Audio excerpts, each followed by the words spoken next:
काफी लंबे वक्त के इंतजार खत्म होने के बाद आप लोगों के लिए कुछ न्यू लेके आया हूँ। तो फाइनली आज आपके लिए लेके आया हूँ एक न्यू स्टोरी। बट मैं आज कोई अंडररेटेड मांगा एक्सप्लेन नहीं करने वाला, कवर करने वाले हैं एक मानवा को 2025 में अभी आई है। काफी इंटरेस्टिंग है, थोड़ी क्रीपी भी। हमेशा की तरह ये डार्क और हॉरर तो होगी। इस मानवा का नाम है माई गर्लफ्रेंड। का नाम ही चाहे माई गर्लफ्रेंड हो, लेकिन रोमांटिक सीरीज तो बिल्कुल भी नहीं है। बहुत ज्यादा खतरनाक और इसका फील थोड़ा टोक्यो घोल जैसा, पैरासाइट जैसा है। तो बिना वक्त गवाए हम स्टार्ट करते हैं। तो स्टोरी की शुरुआत में हमें एक लड़का दिखाया जाता है जिसका नाम है जियोन, जो अपनी गर्लफ्रेंड का वेट कर रहा है। थोड़ी देर बाद उसकी गर्लफ्रेंड आ जाती है, उसका नाम है मियो। अपनी गर्लफ्रेंड से बहुत ज्यादा प्यार करता है। उसका रिलेशनशिप में कम से कम 2 साल हो चुका है। दोनों आमने सामने होते हैं, बस उस लड़की को रोड क्रॉस करना होता है। वो रोड क्रॉस कर ही रही होती है, तभी एक ट्रक आकर उसे उड़ा देता है। जब ऐसा होता है तो उसको काफी चोट लग जाती है। देख कर जियोन बहुत तेजी से उसके पास भागता हुआ जाता है, जैसे तैसे उसे हॉस्पिटल में लेके जाता है। इस चीज की वजह से जियोन बहुत ज्यादा डर गया था, बिकॉज उसकी गर्लफ्रेंड को बहुत ज्यादा चोट लगी थी। जब थोड़ी देर बाद जब हॉस्पिटल में डॉक्टर आता है तो कहता है मियो को अभी कोई खतरा नहीं है, वो ठीक है, वो खतरे से बाहर है। चीज को लेकर जियो को बहुत ज्यादा खुशी भी होती है। वो कहीं ना कहीं एक वियर्ड फीलिंग भी आती है, इतना बुरा एक्सीडेंट हुआ लेकिन वो अभी तक जिंदा है। डॉक्टर ने बताया कि मियो का भले ही एक्सीडेंट हुआ हो, लेकिन उसके बोन में भी कहीं इंजरी नहीं आई, उसकी हड्डी टूटी है और ना ही कहीं इंजरी हुई है। फिलहाल तो अभी उसको कुछ नहीं हुआ, बट जस्ट इन केस कोई अंदरूनी चोट हो सकती है या फिर वो शौक में भी हो सकती है। ये नॉर्मल है, हर व्यक्ति का हाथ पैर नहीं टूटता, बट ऐसा हो सकता है कि अंदर से कोई मानसिक हो सकता है दर्द, इसलिए इसको एक दिन के लिए आपको हॉस्पिटल में ही रखना होगा। जियोन मियो से मिलने के लिए जाता है, तभी एक नर्स उसको गाइडलाइंस देती है। मियो का रूम देखने के बाद वो तुरंत ही अंदर की ओर जाता है और देखता है कि सामने मियोन बैठी हुई है, जो कि आसमान की तरफ बाहर की ओर देख रही होती है। मियोन उसको जियोन को देखकर कुछ बोलने ही वाली होती है, लेकिन तभी जियोन भागता हुआ मियोन के पास आता है तो उसे गले लगा लेता है। Thank God you are safe. गले लगाते ही वो जोर जोर से रोने लग जाता है। देख के मियो भी रोने लग जाती है। थोड़ी देर के लिए तो ये स्टोरी बिल्कुल सिंपल लग रही है। फ्रेंड है, एक बॉयफ्रेंड है, तो एक्सीडेंट हुआ और रोमांटिक माहौल चल रहा है। लड़का बहुत ज्यादा प्यार करता है, उसकी केयर करता है लड़की की,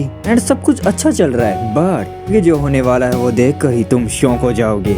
मियोन के साथ वो टाइम स्पेंड करता होता है। तब थोड़ी देर बाद रात होने लग जाती है। मियोन कहती है अगर तुम्हारी लास्ट ट्रेन छूट गई तो तुम वापस घर नहीं जा पाओगे, इससे बेटर कि तुम अपने घर चले जाओ, अभी मैं डिस्चार्ज हो जाऊंगी, फिर से कहीं ना कहीं घूमने चलेंगे। अभी जियोन एप्पल को काट के देता है और कहता है तुम ये खा लो तब तक। मियोन कहती है नहीं मुझे नहीं खाना, मेरा ऑलरेडी पेट भरा हुआ है। ना फील लेकर क्या सुन रहे हो तुम्हारे पास नहीं है कोई गर्लफ्रेंड उससे पहले कहता है कि चलो ठीक है मैं घर चलता हूँ, तो मैं कल तुमसे मिलने वाला हूँ। जब जियोन जाने ही वाला होता है तभी मियो आवाज देती हुई कहती है कि क्या तुमने मेरा मोबाइल देखा है क्या? एक्सीडेंट के दौरान शायद मेरा मोबाइल कहीं गिर गया। जियोन कहता है कि नहीं मुझे भी नहीं पता, या से एक्सीडेंट की वजह से वो मोबाइल वहीं पर लॉस्ट हो गया होगा। मैं अपनी तरफ से पूरी कोशिश करूंगा कि तुम्हारा वो मोबाइल तुमको वापस मिल जाए। अभी मियोन कहती है कि नहीं, जितना टाइम तुम ढूंढने के लिए लगाओगे उतने के लिए मैं न्यू ले लूंगी। पहले हम काफी प्रॉब्लम से जूझ चुके हैं, वैसे भी न्यू मोबाइल लेने वाली थी, चलो इस बहाने से ही मैं न्यू ही ले लूंगी। तभी जियोन वहाँ से चुपचाप निकल जाता है। जियोन के सामने आ जाता है एक प्रियोमेटिक इंसान, वही था जिसने मियो को उठाकर हॉस्पिटल में लेके गया था,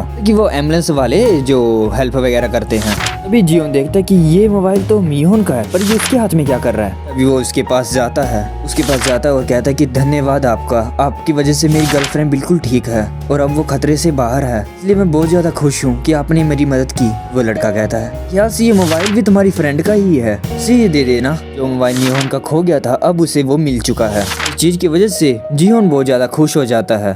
जियोन मियोन के रूम में जाता है और वो देखता है कि मियोन वहाँ पर है ही नहीं, गई कहाँ? हो सकता है कि वो वॉशरूम गई हो या रूम से बाहर गई हो। भी वो नोटिस करता है कि विंडो खुली हुई है, तो वो तुरंत खिड़की के पास जाता है और वो नीचे देखता है कि नीचे मियोन खड़ी हुई है। इतनी जल्दी उसने यहाँ ट्रैवल कैसे किया, ये बात उसके दिमाग में बिल्कुल भी नहीं आई। खुशी के मारे जियोन भागा भागा नीचे की ओर जाता है। इस टाइम मानवा के अंदर एक ऐसी बात बोली गई है, काश मैं उस टाइम घर चला गया होता, काश उस टाइम मैं उस खिड़की के पास नहीं गया होता, काश मियोन को मैंने इस तरीके से कभी ना देखा होता, शायद मेरी लाइफ कुछ और होती। असल में बात ऐसी है कि वो भागता हुआ मियोन के पास जाता है, पर वो देखता है मियोन पहले वहाँ खड़ी थी, वहाँ पर वो नहीं होती। वो मियोन को इधर उधर ढूंढने की कोशिश करता है। तभी कहीं एक वैली में सुनसान सी हॉस्पिटल की डार्क सी एली के अंदर वहाँ मियोन को देखता है कि एक ह्यूमन को खा रही होती है, वो भी एक नर्स को जिंदा ही। मियोन को ऐसा करते देख जियोन पूरी तरह से घबरा जाता है। है। यून 2 साल से डेट कर रहा था, लेकिन इस बात का उसे आज तक पता नहीं चला। एक इंसान नहीं, वो एक मॉन्स्टर है। मियोन पीछे मुड़ के देखती है, शायद उसे कोई सुन रहा है। चेक करती है, लेकिन उसे वहाँ कोई नहीं मिलता। वो जियोन वहाँ से भाग चुका होता है। के बाद मियोन घर पर जाता है और घर पर जाकर ये सोचता है कि मैंने ये कभी नहीं सोचा था कि ऐसा भी कभी कुछ हो सकता है। कैसे हो सकता है? मैं इतने सालों से उसको डेट कर रहा हूँ, मैं उससे इतना प्यार करता था, लेकिन मुझे तो इस चीज का अंदाजा भी नहीं था। मुझे तो कुछ समझ नहीं आ रहा, मुझे क्या से क्या करना चाहिए। क्या मुझे मिलिट्री के पास जाना चाहिए या पुलिस वालों के पास जाना चाहिए? क्या मेरी इस बात पे कोई बिलीव करेगा? मुझे नहीं लगता। उसे जाके क्या कहूँगा? मैंने अपनी गर्लफ्रेंड को मॉन्स्टर की तरह देखा है और वो एक इंसान को खा गई। नहीं, ऐसा नहीं कर सकता। उससे बहुत ज्यादा परेशान हो जाता है। वो अपने एक फ्रेंड को कॉल करता है कि एक पार्टी में होता है। जियोन कहता है, अरे भाई, अगर मैं तुमको कोई एक बात बताऊं, क्या तुम मेरे बिलीव करोगे? मैं तुम्हारे साथ फ्रैंक होकर बातचीत कर सकता हूं क्या? उसका दोस्त कहता है, हाँ, अगर तुमको बात ही करनी है तो तुम मेरे पास क्यों नहीं आ जाते? साथ बैठो और थोड़ी पार्टी भी कर लेंगे। जियोन मना कर देता है और सेम टाइम बोलता है कि मेरी बात ध्यान से सुनो, जो भी मैं कुछ बोलने वाला हूँ। बोलो, क्या बात है जो तुम बोलना चाहते हो? तभी जियोन कहता है कि अगर तुमको कभी पता चले कि तुम्हारी गर्लफ्रेंड एक मॉन्स्टर है तो तुम क्या करोगे? ये सुनने के बाद उसका दोस्त जोर जोर से हंसने लग जाता है। जेन्युइन सी बात है यार, ऐसी चीजों पर कौन बिलीव करेगा? तभी उसका दोस्त कहता है कि तुम्हारा झगड़ा हुआ है क्या? तुम्हारी लड़ाई वगैरह हुई है तो तुम मुझे बता, मैं बातचीत करता हूँ। सर, रिलेशनशिप में ऐसी चीजें तो होती ही हैं। तुम्हारी लड़ाई भी शॉर्ट आउट हो जाएगी। सुनने के बाद जियोन फोन काट देता है। आपको कोसता है कि मैं ही कितना बड़ा गधा हूँ। क्या कोई मेरी बात को फील कर पाएगा, वो समझ पाएगा जो मैं बोल रहा हूँ? जियोन को याद आता है कि उसका फोन वो तो मेरे पास ही है, मुझे वो चेक करना चाहिए, ढूंढना चाहिए उसके फोन में अक्सर में क्या है। तभी वो फोन उसका चेक करने लग जाता है।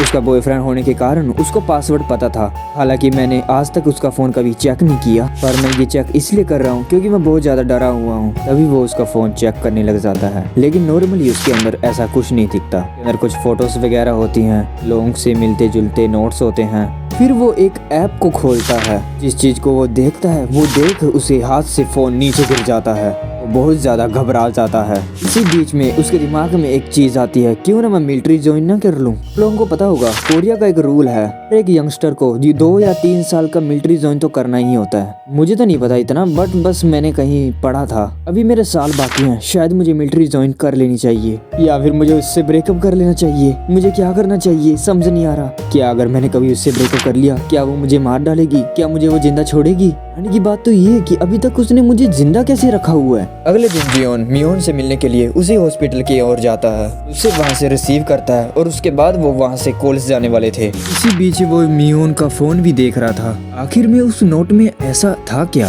देख कर इतना ज्यादा शौक हो गया था कि वो बता भी नहीं पा रहा था। अभी तक तो हमको भी नहीं पता, आगे जाके शायद रिवील हो सकती है। वो देख भी नहीं सकता बिकॉज वो फोन अब टूट चुका है। इसी चीज को लेकर वो सोच ही रहा था, तभी पीछे से मियोन आ जाती है। थैंक यू, तुम मुझे लेने के लिए आए। तुम रात को ठीक से सोए नहीं? तुम्हारी तबीयत तो ठीक है ना? मुझे पता चल ही रहा था कि वो रात भर सोया ही नहीं है। अभी जियोन कहता है, हाँ मैं बिल्कुल ठीक हूँ, चिंता मत करो। थोड़ा सा मेरा सर दर्द है और तो ऐसा कुछ नहीं है, बस मुझे एक कॉफी की जरूरत है, शायद उससे मुझे अच्छा महसूस होए। अभी इतनी देर में मियोन उसकी शर्ट को पकड़ लेती है और वो सूंघने लग जाती है। बट अगर ये चीज उसकी गर्लफ्रेंड करती तो उसको अच्छा लगता, बिकॉज अब उसको पता है कि ये एक मॉन्स्टर है। सो वो उस चीज को लेकर काफी घबरा जाता है। तभी वो कहता है कि तो तुम क्या कर रही हो? जिसे सुनकर मियो बोलते कि तुम्हारी स्मेल सी है जो पिछले दिन भी थी। तुम खुद ही समझ गए होगे। पूरे रास्ते मियोन बस सिर्फ एक ही चीज पूछते थे, क्या तुम ठीक हो? तुम्हारी तबीयत ठीक नहीं लग रही मुझे, क्या तुम्हें डॉक्टर के पास ले जाऊं? जियोन हर एक चीज के लिए मना ही करता रहता है। इतनी देर में मियोन उसके गाल के ऊपर किस कर लेती है। अगर ऐसी चीज उसकी गर्लफ्रेंड करती तो उसे काफी अच्छा लगता, बट उसको पता है कि ये एक मॉन्स्टर है तो वो फिर से घबरा जाता है। मतलब कि उसको पता चल गया अब मेरी ये गर्लफ्रेंड है नहीं, तो उसके अंदर ये डर बार बार खाया जा रहा था कि वो एक मॉन्स्टर है। इसलिए ऑफ कोर्स यार परेशान तो होगा ही। आखिर इसने मुझे क्यों जिंदा रखा है? इसने मुझे पहले क्यों नहीं मार दिया? तभी जियोन कहता कि मुझे ना थोड़ा वॉशरूम जाना, मैं अभी आ गया। मियोन कहती, हाँ मुझे लग ही रहा था कि तुम्हारा पेट खराब है, इसलिए तुम घबराते हुए बोल रहे हो। तुम्हारा यही वेट करती हूँ, तुम अंदर चले जाओ। अभी जियोन अंदर जाता है और जाते ही वो उल्टी करना शुरू कर देता है। वही रात वाली चीजें वो सोच सोच के इतना परेशान हो जाता है कि वहीं पर वॉमिटिंग करता ही रहता है। वो बस यही चीजें सोच रहा होता है कि अब मैं अपनी लाइफ कैसे जीने वाला हूँ। और बातचीत करते करते ये कॉलेज की ओर पहुँच जाते हैं। जियोन जाने से पहले कहती है कि तुम अपना ध्यान रखना और टाइम से खा लेना और तबीयत ज्यादा खराब है तो डॉक्टर के पास दवाई भी लेना है ना। जियोन भी मियोन को कहता है कि हाँ तुम भी अपना ध्यान रखना। तभी जियोन वहाँ से भाग कर जाने की कोशिश करता है। इस बीच में ही मियोन बोलती है कि लव यू, अपना ध्यान रखना। वो घबराते हुए कहते हैं हाँ मी टू। वो बस भाग ही रहा होता तभी उसका दोस्त सहजिन वहाँ पर आ जाता है। क्या तुम मुझे जानती हो? मियोन कहती है नहीं मुझे नहीं पता तुम कौन हो। वो लड़का कहता है कि जियोन एक्चुअली मेरा दोस्त है। सुनने के बाद मियो काफी शौक हो जाती है, सोचते कि आज तक तो उसने मुझे कभी नहीं बताया कि उसका कोई दोस्त भी है। सहजिन कहता है कि तुमको पता मैं 5 साल से भी था, मैंने मिलिट्री ज्वाइन की हुई थी, इस चक्कर में मेरी ज्यादा बात नहीं हो पाई। जब भी उसको कोई प्रॉब्लम होती है या उसे कुछ पूछना होता है तो सबसे पहले वो मुझे ही फोन करता है। इस चीज को लेकर मियो काफी शौक हो गई थी। कहते कि एक्चुअली में उसने मुझे आज तक कभी भी नहीं बताया कि उसका कोई दोस्त भी है। सहजिन कहता है कि हाँ मैं भी शायद वो भूल गया होगा, लेकिन वो जब भी बात करता है तो वो भी बस तुम्हारे बारे में ही बातचीत करता है। मुझे सब कुछ पता है तुम्हारे बारे में, कभी थकता ही नहीं है तुम्हारी तारीफ करते हुए, तुम्हारे बारे में बताते हुए। मियोन बहुत ज्यादा खुश हो जाती है कि हाँ मेरा बॉयफ्रेंड बहुत अच्छा है। मियोन के दिमाग में बस यही चीज चल रही थी कि मुझे उसने आज तक कभी नहीं बताया कि उसका कोई दोस्त भी है। मुझे तो ऐसा लगता था कि वो बस अकेला है। मियोन उससे पूछती है कि क्या तुम स्कूल में साथ थे? तो कहते हैं हाँ हम स्कूल में भी साथ में थे, बहुत सारी चीजें की हैं। कहते कि मुझे इन चीजों के बारे में कुछ नहीं पता, क्या तुम मुझे और कुछ बता सकते हो? तभी सहजिन थोड़ा शौक हो जाता है कि ये इसे मुझसे इतनी क्वेश्चन क्यों पूछ रही है, मैं उससे अभी भी तो मिला हूँ। मियोन कहती है क्या हम कहीं मिल सकते हैं क्या, जहाँ पर तुम मुझे सब इन चीजों के बारे में बता सको? अरे तू जहाँ बोले उस नर्क में आऊंगा भैंस की बच्ची।